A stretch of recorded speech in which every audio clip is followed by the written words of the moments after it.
Quedamos en el video anterior, veníamos hablando de la felicidad y con otro concepto que los países desarrollados invirtieron muy sabiamente en la revolución industrial en hacer fieles a sus ciudadanos porque necesitaban convertirlos en obreros y en soldados. Entonces necesitaba darle unos mínimos vitales para que la gente pudiera servirle a la nación. Estábamos en la época de la revolución industrial y necesitábamos soldados y obreros, manos que trabajaran, pero eso ahora nos está sobrando porque viene el proceso de la automatización. Le sale más baratos a las élites tener robots que tener humanos. Entonces lo que está sobrando cada vez es más gente. Y claro, invirtieron en unos sistemas sociales de servicios públicos y unos mínimos vitales que permitieron que la gente mejorara su expectativa y mejorara su vida. Sin embargo, entonces todo es una panacea, un país de cucaña, como diría Estanislao Zuleta, o sea, donde todos se echaban vientico y todo es feliz. No, los países donde más desarrollo hubo son los países donde también hay más suicidios. Hágame el favor, la tasa de suicidios aumentó. Parece que se cumple una canción de la ley que dice, sin dolor no te haces feliz. ¿Sí? Y Buda, Jesucristo y las religiones dijeron que había que pasar como por una expiación, ¿sí? Como que tener algún sacrificio para poder llegar a la felicidad. Entonces uno se podría preguntar, bueno, pero si tienen unos niveles de vida medianamente muy buenos y superior al resto del planeta, ¿por qué la gente no es feliz? Básicamente Modeus nos da dos razones, una psicológica y otra biológica. La psicológica es que en economía se llama propensión marginal a consumir, es decir, que cuando uno cumplió algo, ya quiere algo más, siempre quiere algo más, siempre quiere el proceso marginal, es decir, uno más de lo que usted ha consumido, siempre. ¿Sí? Ya lo vamos a ver en palabras en el libro, lo vamos a citar. Y la otra es bioquímica o biológica. Leámoslo entonces. Página 48. Vamos a tratar de hacer el resumen del libro lo más exacto para que la gente lo pueda disfrutar después. Página 48. Dice, nunca reaccionamos a acontecimientos del mundo exterior, sino solo a sensaciones propias de nuestro cuerpo. Nadie padece por haber perdido el empleo, por haberse divorciado o porque el gobierno decidió entrar en guerra. Lo único que hace que la gente sea desgraciada son las sensaciones desagradables de su propio cuerpo. Ciertamente, perder el empleo puede desencadenar la depresión, pero la propia depresión es una especie de sensación corporal desagradable. Hay miles de cosas que pueden enojarnos, pero el enojo nunca es una abstracción. Siempre se siente como una sensación de calor y tensión en el cuerpo, que es lo que hace que el enojo sea tan exasperante.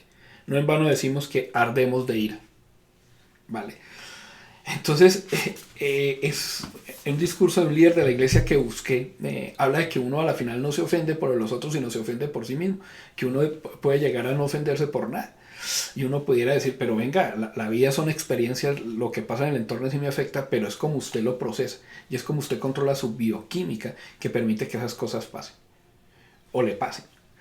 Entonces, claro, entenderlo lógicamente es fácil, pero vivirlo y poderlo entender y tener la capacidad emocional, psicológica, casi que espiritual de, bueno, que las cosas no me afecten, no es tan fácil. Y poder mantener la vibración siempre alta, carajo, es un ejercicio muy interesante y muy poderoso quien lo llega a hacer.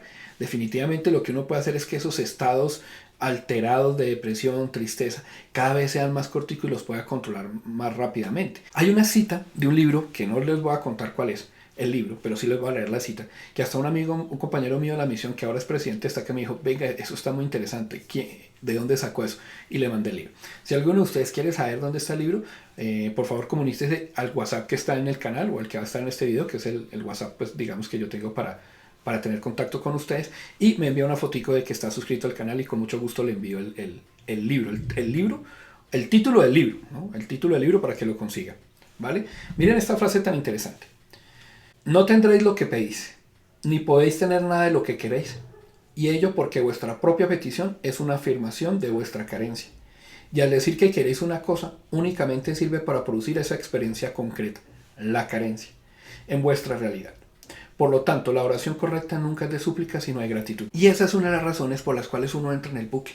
Entonces, verlo en la vida de los demás es sencillamente fácil. Uno dice, pero ¿por qué el tipo siempre hace malos negocios? ¿Pero por qué esa persona siempre tiene relaciones fracasadas? ¿Pero por qué siempre está cayendo en el mismo vicio? ¿Sí? Porque uno anda siempre en el mismo bucle, porque siempre tiene porque siempre tiene la misma bioquímica. porque uno siempre se está mandando las mismas señales a su propio cuerpo. Entonces lo que uno tiene que aprender, y es un ejercicio, entenderlo racionalmente es fácil. Uno dice, sí, claro, tengo que controlarme. Y eso va mucho de la mano de Epicuro, de Jesucristo, de controlar las pasiones, ¿sí? Del ayuno, de abstenerme, de aprender a controlar los apetitos. Eso es fácil, pero vaya, hágalo. Eso no es tan fácil. Entonces las sensaciones del cuerpo pues son la cosa pues, más difícil de controlar. Pero en la medida que logramos controlar eso, pues podemos elevarnos a un plano superior, ¿vale? Entonces, siguiendo con Homo Deus, él dice, mire, lo que pasa es que como las sensaciones son corticas, las sensaciones placenteras son corticas, uno cada vez las está queriendo repetir cada vez más y se vuelve un vicio. Entonces a lo que usted se acostumbra siempre le pasa, siempre le pasa. Romper esos ciclos no es tan fácil, no es tan fácil, ¿vale? Miremos esto que está acá. Un par de siglos antes, lo voy a poner acá para que quede mejor en la cámara. Un par de siglos antes, Buda había dicho una afirmación todavía más radical al enseñar que la búsqueda de sensaciones placenteras es en realidad la raíz del mismo sufrimiento. Dichas sensaciones son vibraciones efímeras y sin sentido. Incluso cuando las sentimos, no reaccionamos ante ellas con alegría. Por el contrario, ansiamos más.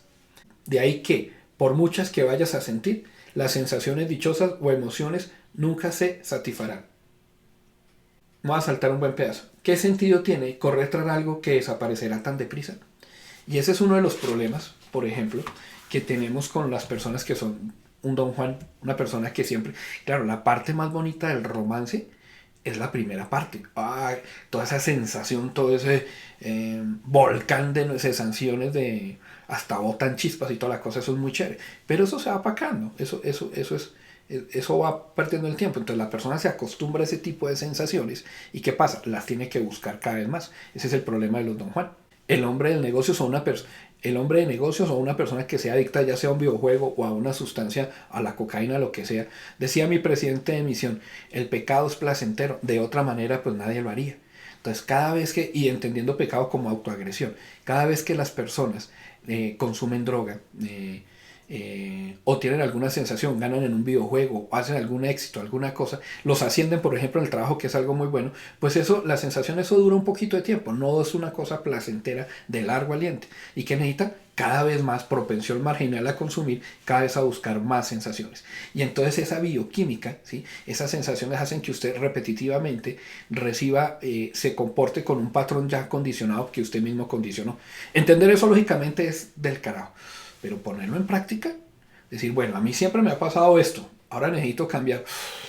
Hágame el favor, eso no es tan fácil, ¿sí? Y eso se necesita un esfuerzo de voluntad muy interesante. Mire que la bioquímica no solamente es una cosa individual. La bioquímica o el no lograr controlar esas sensaciones es culpa de muchos de los crímenes que cometen. Y digamos de la lucha contra el narcotráfico y las drogas. Porque es que hay un estudio, aquí está en Homo Deus, venga a ver si lo encuentro rapidito. Acá está. Sí. La búsqueda de la felicidad mediante la bioquímica, es decir, el consumo de sustancias, es también la causa número 1 de la criminalidad en el mundo. En 2009, la mitad de los reclusos de los prisioneros federales habían ingresado a ellas debido a las drogas. El 38% de los prisioneros en Italia cumplían condenas por delitos relacionados con drogas. Y el 55% de los presos del Reino Unido informaron que han cometido sus crímenes en relación con el consumo o el tráfico de drogas. ¿Sí? Un informe del 2001 indica que el 62% de los convictos australianos se hallaban bajo la influencia de drogas cuando cometieron el crimen por el que fueron encarcelados. ¿Vale? Entonces, claro, las personas se acostumbran a ese tipo de drogas, a ese tipo de... y como que lo producen inconscientemente. Y como les digo, entenderlo es fácil, pero llegar a producir racionalmente. Pero bueno, a mí me ha pasado esto toda vez en la vida, ¿cómo lo cambio? Eso es un esfuerzo, es una cosa de autoconocimiento y autorrealización muy interesante. Entonces, como dice el libro, como dice Yuval, la búsqueda de la felicidad está en los laboratorios, ¿cierto? Y no solamente va a ser con sustancias, lo van a buscar ¿cómo? Con impulsos eléctricos de una vez al cerebro para estimular cosas al cerebro o en modificar nuestro ADN. Entonces tendríamos 3 posibilidades. Entonces, tenemos 3 opciones o 3 caminos. 1, aprender a controlar nuestra bioquímica a partir de nuestra fuerza de voluntad y de nuestro conocimiento propio y elevarnos espiritualmente, tarea nada fácil. Y las dos que nos ofrece la biotecnología de la cual nos habla Homo Deus, ¿sí? Que es la modificación del ADN, de nuestro ADN, y la implantación de electrodos a cierta parte del cerebro de una vez. Esos son los tres caminos, ¿vale? Quiero terminar este video para entrar en el siguiente, que habla sobre la divinidad, de cómo los hombres nos vamos a convertir en dioses y qué clase de dioses cree que vamos a llegar a ser, con una lectura o con una frase que está en este libro, ¿vale? Para terminar, y vean que no es fácil eso del propio control, pero lograr esa batalla interna, wow, ¿cierto? Algunos vienen, por ejemplo, a solicitar consejos diciéndome, estoy tan deprimido. A mí no me interesa averiguar por qué están tan deprimidos, sino cómo se deprimen. Y por eso les pregunto, ¿y cómo lo hacen? Por lo general, la contestación es una mirada de sorpresa, ya que la gente no sabe que para estar deprimido hay que hacer unas cosas muy determinadas en la mente y en la fisiología de uno. Entonces pregunto, si yo estuviera en su piel, ¿cómo haría para sentirme deprimido? ¿Qué me imaginaría? ¿Qué me diría a mí mismo? ¿Y qué tono emplearía para decírmelo? Estos procesos crean acciones mentales y físicas determinadas y por lo tanto unos resultados emocionales determinados. Si uno logra cambiar la estructura de ese proceso, esta puede convertirse en otra cosa y el resultado ser distinto a la depresión. Hágame el favor. Ahí les dejo ese, como dicen, báileme ese trompo en esa uña. ¿Sí? Entonces uno, para deprimirse o para estar alegre, uno hace unas ciertas cosas, se dice ciertas cosas, un monólogo interno, ve ciertas cosas, se compone, o sea, hace un escenario como si fuera una película, es un director de cine y usted mismo se proyecta la película, ¿sí? Y esas cosas lo llevan a la depresión o lo llevan al éxito. Lograr controlar eso pues puede ser el secreto de la vida y no debe ser tan fácil. ¿Sí? Como digo, lo ve uno más fácil los demás que cuando le toca a uno mismo. Pero bueno, ahí está la tarea. Nos vemos en el siguiente video. Un fuerte abrazo.